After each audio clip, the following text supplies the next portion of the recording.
ಎಲ್ಲರಿಗೂ ನಮಸ್ತೆ. Today I thought I will speak about in general quality of life, which is commonly, I feel it's commonly neglected in all aspects of our medical and even personal thing ನನ್ನ ಪ್ರಕಾರ. Quality of life care ನಾವು ಒಂದು protocol ಮಾಡಿದ್ದೇವೆ actually ಹೇಳಬೇಕು ಅಂದರೆ. So quality of life what I mean to say is it could be physical, mental, spiritual, social and emotional well being ಅನ್ಬೋದು. Health by default its definition of health. ಈ ಹೆಲ್ತಲ್ಲಿ most important thing is we all know health ಚೆನ್ನಾಗಿ ಇಟ್ಕೋಬೇಕು ಅಂದರೆ exercise ಮಾಡಬೇಕು. That's a commonest thing we all know. It's very general. Walk ಹೋಗಬೇಕು, ಯೋಗ ಮಾಡಬೇಕು, ಜಿಮ್ಗೆ ಹೋಗಬೇಕು. So this is a commonest thing. Number 2, ಒಳ್ಳೆ ಊಟ ಮಾಡಬೇಕು. This is very very general. What I am going to talk today, ಇವತ್ತು ಏನು ಮಾತಾಡಬೇಕು ಅಂತಿದ್ದೀನಿ ಅಂದರೆ, physical well being is very methodical ಆಗಿ, ಅಂದರೆ it be being active, working is equally important for your mental well being also. There is a saying, I think Kumara Sambhava, ಶರೀರ ಮಾಧ್ಯಮ ಖಲು ಧರ್ಮ ಸಾಧನಂ. ಅಂದರೆ if you have a healthy body we can achieve anything. So that's very very important and true also. Like for example, imagine if your body is not feeling well, if you're having neck pain, body pain and all, definitely your mind also doesn't work well. Definitely you will not have a mood to work. So that essentially it controls your mind. Daily amount of exercise. My learning from various people who are in sports, I have studied an important book called Spark. So many 4-hour work week by Tim Ferriss. So these all have summated to my thought that physical work, I feel if we have to divide it into 3 at least. That means one is stretching, one is cardiac, another one is strengthening. So I feel body has to be stretched for 2 days. That means in a week program, 2 days you have to give it for cardiac, 2 days you have to give strengthening. So stretching, it would be yoga or any other exercises. Cardiac is running, swimming, cycling is cardiac. Walking. Strengthening is push-ups, pull-ups, sit-ups, any of this self-body exercise, weights, gym. All these things is needed for our body.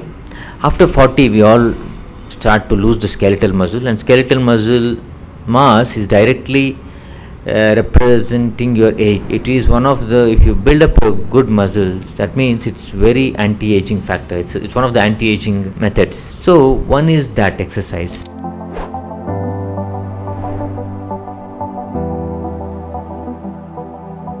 Number 2, coming to the food.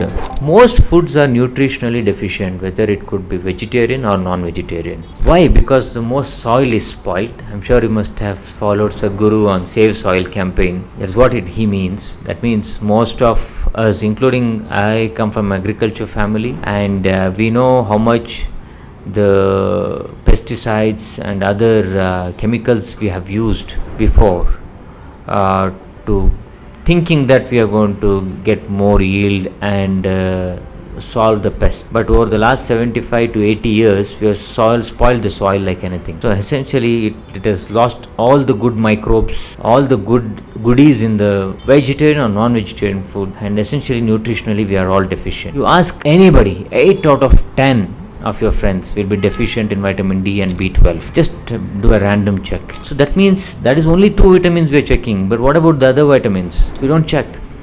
So essentially it is better to treat a vitamin deficiency or a mineral deficiency than to check, because it's cheaper to treat than to do all the checks. Vitamin D, B12 check ಮಾಡ್ಲಿಕ್ಕೆ ಒಂದು 2,500 ರೂಪಾಯಿ, 2,500 ಬೇಕನ್ಸುತ್ತೆ. Whereas to treat it may need 500 rupees. Hence what we have done is we have made a list of vitamins and what has to be taken every year. So what have noted and come across is taking a multivitamin infusion once in 3 months, which I also do. Whatever I'm telling you is what I follow.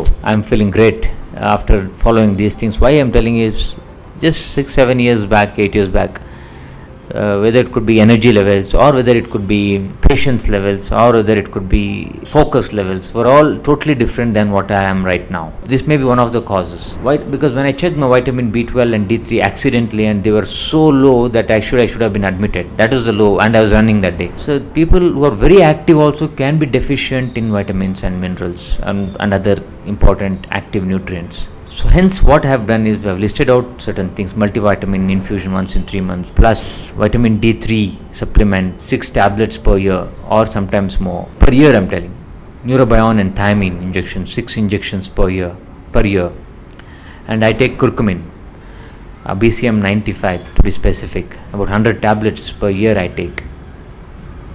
And if you're above 60, it is better to take a bone strengthening, that is zoledronic acid injection or denosumab every year for 2 years. Then you can give a 2 years break, then you can take it.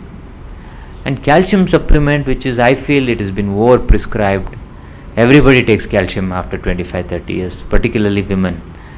I'm sure after pregnancy, definitely you need some calcium. I don't see a need of calcium so much every day. That's why I read about it and found that about 100 tablets calcium per year is what we all need, including me. I also do. And every morning I take a glass of water with a pinch of Himalayan salt and a lime. What it does, it essentially, over the night, I would have, for the breathing, you would have dehydrated. Without knowing, you would have lost all the moisture in the body and dehydrated. Hence, you electrolyte yourself, you rehydrate yourself with a pinch of salt. I prefer an Himalayan salt and lime in a warm water, and drink a glass of water every day. Your brain gets charged. And sometimes I early morning do what is called as, I don't know what the name of that, it's an Ayurvedic thing, but take a spoon of ghee, half a spoon of ghee, and swell your mouth before brushing. So these are some of the things which you charge yourself. That's by upping the electrolytes. Every morning do pranayam. That will charge your oxygen. That means your cells will get charged up. So I do, or some people call it Wim Hof method. So that's 5 minutes inhalation, exhalation exercise, pranayam, anulom, vilom, kapalbhati, bastrika. Kapalbhati is exhalation exercise, bastrika is inhalation, oxygenation exercise. So do that. So this is the nutrition. Coming to the mindful, that means how do you take care of your mental health? So my feeling is all of us should, in fact I do, read about 30 to 40 minutes per day, neutral reading. That means not daily affairs, newspaper or something like that. One which will improve your knowledge, or it could be a spiritual reading, or it could be anything which will make yourself more stronger. So that I would suggest you read every that means it will empower you a bit next high level that I have empowered with new knowledge today. 30 minutes must. And meditation, and there is nothing shortcut to it. 15 to 20 minutes is either you meditate, keep quiet, do whatever you call, but you do nothing. Every day 15 minutes is what I strongly believe. And with Surya Namaskar or yoga, I've told about it. That's the mental part of it. And being spiritual is, many people have thought spiritual means going to a temple, praying, or you pray Allah, you pray Jesus, you pray this. Nothing to do with that. You pray or you go to any ashram or anything, whatever it is which makes yourself detached from the world and having no expectations, having no attachments, having no fear, having no anger. Develop these mentalities. I think it's a continuous learning process. Every day I learn, every day I forget. That means every day I learn, next moment we'll forget. There is nothing that if I am expert in that today, I'll be the yogi, but it cannot be possible. This is to be, it is like cleansing up your mind every day. So you have to be spiritually spending time for at least few days a year, or I would say every few hours a day. Very, very important to have a spiritual time for yourself, to have a good quality of life.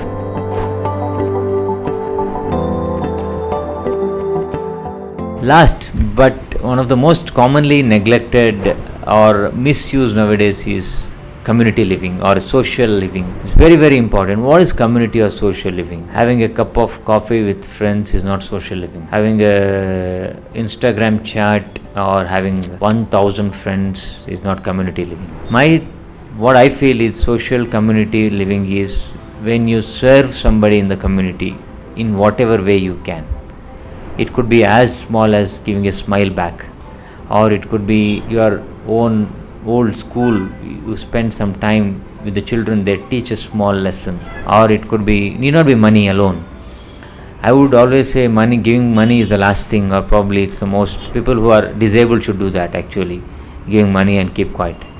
My suggestion is be a part of your community problems, whatever it is. It could be small, big, there is nothing like, oh sir, naan madakagutte. That's the worst thing.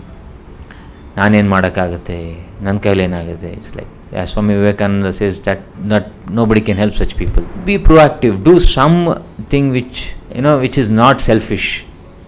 And ನಮ್ಮಲ್ಲಿ ಎಷ್ಟೋ ಜನ ಇದ್ದಾರೆ, ಹೇ ನಾನು doctor, ನಾನೇ ಬೇಕಾದ service ಮಾಡ್ತಾ ಇದ್ದೀನಿ. No, that's not selflessness.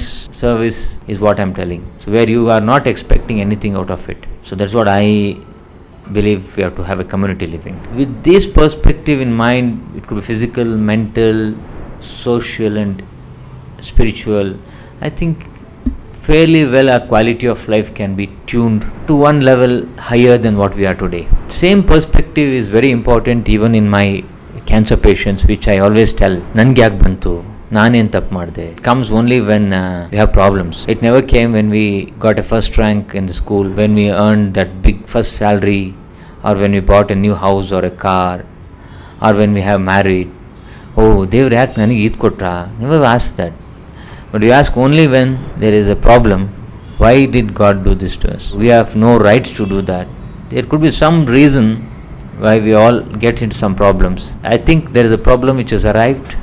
How bravely you face it, how calmly you face it is very, very crucial and very important in solving that problem. I'm sure people who are calm, serene about issues, I'm sure they have faced these problems very comfortably, very, very, very comfortably. I've seen in my village, same problem, village in my hometown, or in anybody who's been very apprehensive with half knowledge of Google or something, the way they take these two problems I've noticed. Same problems. It's very important is to keep your mind very, very calm. As I was telling to my son, the same food may give two different behaviors when you see it. Same Mysore pak may be craving when you're very hungry, but when you're full, the same thing may make you puke. Food is the same. So that essentially depends on our mind set, how we take the problem. Whether it could be cancer or any other ailment, or no cancer, or in your daily life. So this is the whole 360 degree which we have to make sure we have to have a thoughtful living or a conscious living every day. I know it's difficult, but I think we should start, if we start practicing, I think one day, every day you start getting better and you'll start liking it. I'm sure about that. Thank you. That's the quality of life thought. Thank you.